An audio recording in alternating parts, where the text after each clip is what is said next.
Topic है वो है जी फाइलम प्लेटीहेल्मिन्थेस। बेटा प्लेटी का मतलब होता है फ्लैट एंड हेल्मिन्थ कहते हैं वर्म को, ठीक है।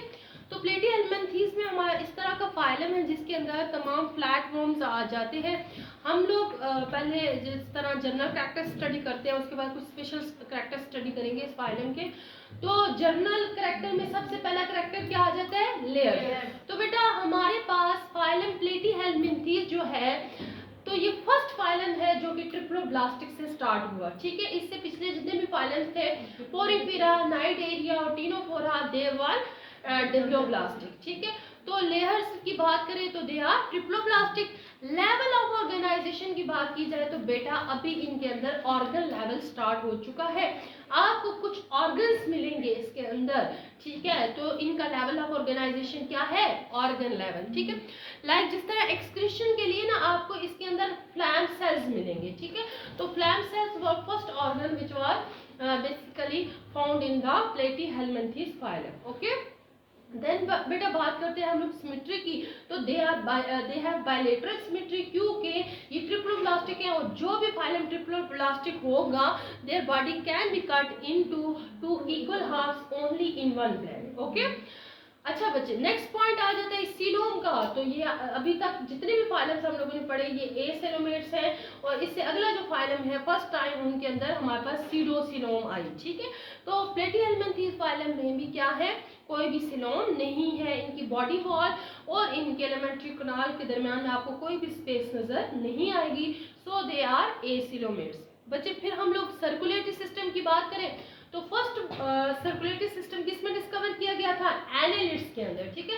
तो they don't have any circulatory system. Digestion की बात की जाए तो वैसे तो जो भी इनके अंदर फीडिंग करेंगे डाइजेशन करेंगे वो एक्स्ट्रा सेलुलर होगी, लेकिन बेटा मोस्टली केसेस में इनके अंदर आपको पैरासाइट्स मिलेंगे जो कि डाइजेशन करते ही नहीं है। वो तो डाइजेस्टिव फूड को क्या करते हैं, बस बॉडी से क्या कर लेते हैं, एब्जॉर्ब कर लेते हैं। जिस तरह पैरासाइट होते हैं, अगर हम लोग जिस तरह ये लाइसिस की बात करें तो लाइसिस क्या खाती है, नहीं, हमारा डाइजेस्टेड फूड को बस वो हमारे खून के थ्रू क्या कर लेती है, चूस लेती है। तो इसी तरह से इनकी बॉडी भी क्या करती है, ज्यादातर ये पैरासाइट्स होते हैं, ये डाइजेस्टेड फूड को सक करते हैं विया आवर ब्लड, ठीक है। लेकिन अगर कुछ केसेस है लाइक प्लाइन एरिया जिसके अंदर उनकी डाइजेशन एक्स्ट्रा सेलुलर होगी।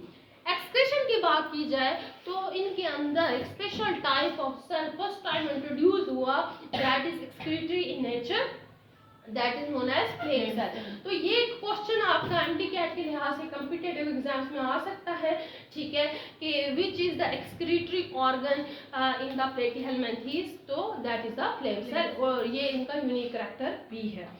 बच्चे फिर आगे पढ़ लेते हैं रिस्पायरेशन के बारे में। रिस्पायरेशन के लिए अभी तक कोई भी ऑर्गन नहीं आया है। मैं आपको बता दूं कि सबसे पहला जो आपको रिस्पायरेटरी ऑर्गन मिलेगा वो आपको मिलेगा आर्थ्रोपोड्स के अंदर, ठीक है। तो हम आर्थ्रोपोडा तक जितने भी फाइलम्स हैं उनकी बॉडी से ही, जनरल बॉडी सरफेस से ही एक्सक्रीशन हो रही है।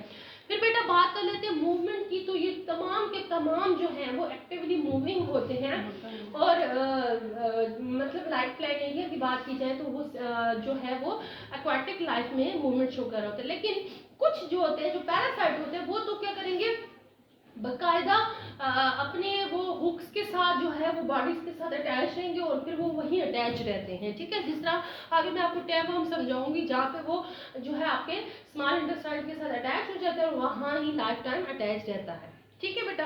फिर मोड ऑफ न्यूट्रिशन की बात की जाए तो सम आर पैरासिटिक और सम आर फ्री लिविंग। आगे कर ले, चलिए बेटा अब रिप्रोडक्शन की बात कर लेते हैं हम लोग। बेटा फाइलम प्लेटीहेल्मिन्थेस में सेक्सुअल और एसेक्सुअल दोनों तरह की रिप्रोडक्शन होती है। अगर हम सेक्सुअल की बात करें तो इसका एक मेंबर है टैपवर्म जो कि क्या करता है, सेक्सुअल रिप्रोडक्शन करता है। इसके पास टेस्टिस भी होती हैं और ओवरीज भी होती हैं और इनके पास क्या होता है, एग और स्पर्म की फॉर्मेशन हो रही होती है। लेकिन बेटा एक बात जो आपने हमेशा याद रखनी है, इनके अंदर सेल फर्टिलाइजेशन होगी, क्योंकि जब एक टैपवर्म आपकी बॉडी में चला जाता है और आपके स्मॉल इंटेस्टाइन के साथ जाके चिपक जाता है तो सारी जिंदगी एक टैपवर्म में उधर रहेगा और वो ग्रो करेगा किसमें, लेंथ में, ठीक है। कंटिन्यूसली उसकी ग्रोथ हो रही होती है। अब वो कैसे कह सकता है यार मैं तो पैरासाइट हूँ, मैं यहाँ से फूड लेने आया हूँ, तो क्रॉस फर्टिलाइजेशन वो कैसे कर सकता है? नहीं कर सकता ना, कि भाई बॉडी से बाहर जाए, एनएस से निकले बाहर जाए और जाए किसी और टैगवर्म को ढूंढे और कहे आओ हम सेल्फ क्रॉस फर्टिलाइजेशन कर लेते हैं, फिर मैं ह्यूमन की बॉडी में एनएस से घुस जाऊंगा। ऐसे तो नहीं हो सकता ना। अब उस ह्यूमन ने जो भी कुछ खाया था, ठीक है, तो या उसके अगर उसने लाइक जूते वो नहीं पहनता तो उसकी पाँव से भी उसकी बॉडी के अंदर इंटर हो सकता है। बस औकात अगर वो ज्यादातर बेटा जो केसेस है ना टैपवर्म की बॉडी में इंटर होने के, वो है पॉर्क की वजह से। पॉर्क किसे कहते हैं? Meat of pig is called pork, ठीक है। ऐसे लोग जो पिग खाते हैं, ठीक है, तो मुस्लिम्स में ना ये केसेस कम है, टैपवर्म के, नॉन मुस्लिम्स के अंदर ज्यादा पाए जाते हैं। जो लोग पिग खाते हैं ना उनके गोश्त के अंदर इसके एग्स होते हैं, ठीक है। जब वो खा लेते हैं तो उनकी बॉडी में उनसे क्या होता है, क्या निकल आता है हमारे पास, टैबवर्म निकल आता है, और फिर वो टैबवर्म वहीं उनकी स्मॉल इंटेस्टाइन के साथ सक होके रहते हैं, हमेशा सकर्स के थ्रू अटैच होके रहते हैं। तो रिप्रोडक्शन ये सब फर्टिलाइजेशन से करते हैं, सेम बॉडी में जो एग और स्पर्म बन रहे हैं वो एक दूसरे को फर्टिलाइज कर देते हैं। बेटा एक सेक्सुअल रिप्रोडक्शन की बात करें तो प्लेनेरिया के पास हाईएस्ट पावर है रीजनरेशन की। आपको पता है जितने भी दुनिया में ऑर्गेनिजम्स है सबसे ज्यादा अच्छी पावर रीजनरेशन की वो प्लेनेरिया के पास है। प्लेनेरिया खुद को तोड़ेगा, जहां से भी टूट गया बस खुद को रीजनरेट कर, ठीक है। तो this is the good character of this Platyhelminthes members, ठीक है। नेक्स्ट बेटा फर्टिलाइजेशन की बात करें तो फर्टिलाइजेशन इनकी इंटरनल ही होगी, जहरी सी बात है, फीमेल की बॉडी के अंदर होगी। सेक्सेस अभी तक सेपरेट नहीं हुए, अभी तक मेल और फीमेल कोई अलग अलग बॉडीज नहीं हुई, पहली दफा एस्केल्मेंथीज में जाके होंगी, ठीक है। अभी तक hermaphrodite and both sexes are located in the same body. Development बेटा अभी तक इनडायरेक्ट जा रही है, और स्पेशल नाम इनका मैंने आपका लिख लिया, इनके लार्वा को हेक्सिकेंथ लार्वा कहते हैं, ठीक है। ये आपने याद रखना है एमडी कैट के लिहाज से, ठीक है। नर्वस सिस्टम इनके अंदर लैडर लाइक होगा और डबल होगा। आप लिख लें कि first time ladder like nervous system इनके अंदर आया था प्लेटीहेल्मिन्थीज के अंदर। कुछ न्यूरॉन्स मिलके गैंग्लिया बना लेते हैं, collection of the cell bodies of neuron is called ganglia, और गैंग्लिया से नर्व कॉर्ड नीचे की तरफ आ रहे होते हैं, और वो नर्व कॉर्ड आपस में कनेक्टेड होते हैं, जिसकी वजह से they look like a ladder, ठीक है। दैट्स व्हाई हम इनके अंदर जो कहते हैं कि इनके अंदर जो नर्वस सिस्टम है वो लैडर लाइक। बेटा स्केलेटन इनके अंदर हाइड्रोस्टेटिक स्केलेटन है, कुछ फ्लूइड होते हैं जो कि इनकी बॉडी को स्टिफनेस प्रोवाइड कर रहे होते हैं। एग्जाम्पल की बात की जाए, हैबिटेट हम लोगों ने डिस्कस नहीं किया। हैबिटेट बेटा some are living in the aquatic environment and some members are parasites, ठीक है। ये हैबिटेट आप इसका डिस्कस कर लें। इसके अलावा एग्जाम्पल की बात की जाए तो planaria is example, tapeworm and also liver fluke are some of the examples of the phylum platyhelminthes. चलिए बेटा स्पेशल कैरेक्टर्स डिस्कस कर लेते हैं। फाइलम प्लेटीहेल्मिन्थीज के कौन से स्पेशल कैरेक्टर्स हैं? बेटा फर्स्ट टाइम आपको फ्लेम सेल एक्सक्रीशन के लिए सिर्फ और सिर्फ फाइलम प्लेटीहेल्मिन्थीज के अंदर मिलेगा, ठीक है।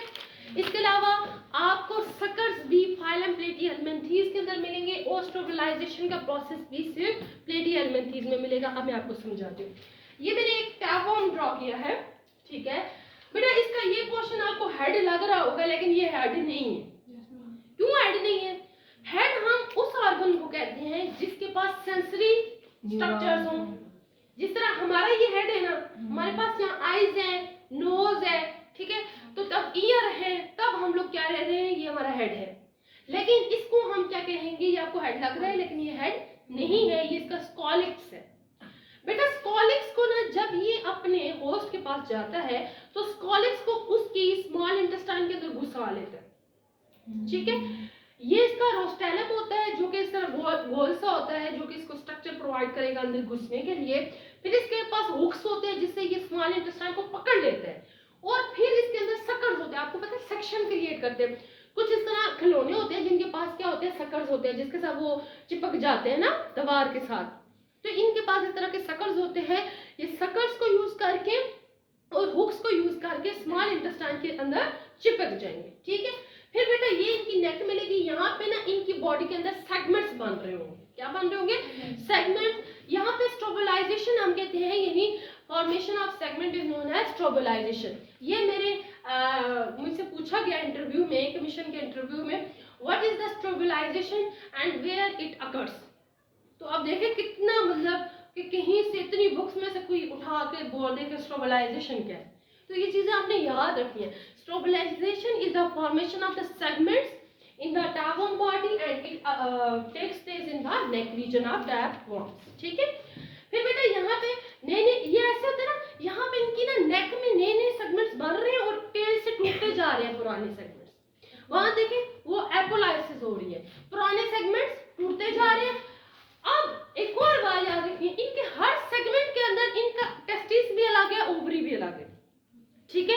अब देखें लेट्स सपोज वहां पे लास्ट जो सेगमेंट है उसका एपोलाइसिस जहां से हो रही है, वहां पे एक ओवरी भी है, टेस्टिस भी है, उन्होंने स्पर्म एग बनाए, वो टूट के किधर जाएगा? आपको क्या लगता है?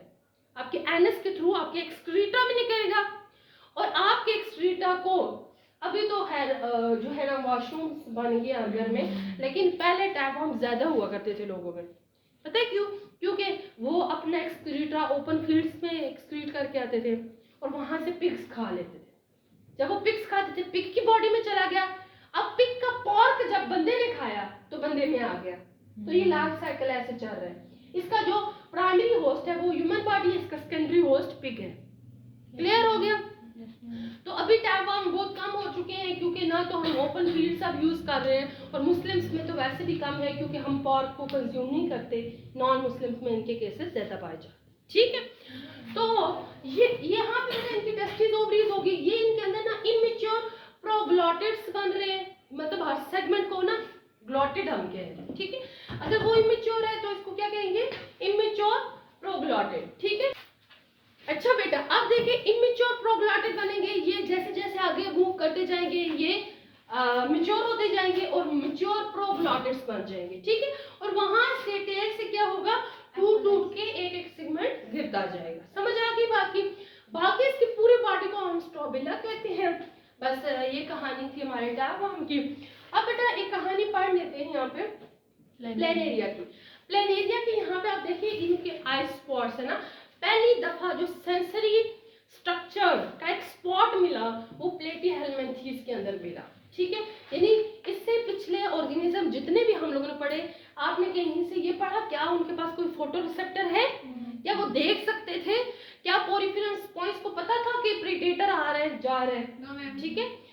नाइडेरियंस के अंदर जैसे ना उनकी बॉडी के साथ कुछ टच करता था तो उन्हें पता चलता था कोई आ गया, तो वो नाइडोब्लास्ट के साथ स्टिंग कर देते थे, लेकिन वो स्पेशल प्रे के पीछे भाग के नहीं जाते थे। टीनोफोरा भी ऐसे नहीं करते थे। लेकिन बेटा फर्स्ट टाइम जो फोटोटेक्सिस देखी गई वो प्लेनेरिया के अंदर देखी गई। अगर हम इसको ना लाइट इसके पास लेकर आए तो लाइट की तरफ आता है, इसका मतलब फर्स्ट आई स्पॉट हमें इनके अंदर मिला। ठीक है। तो ये था हमारे पास complete lecture about the phylum platyhelminthes. Stay with me for more.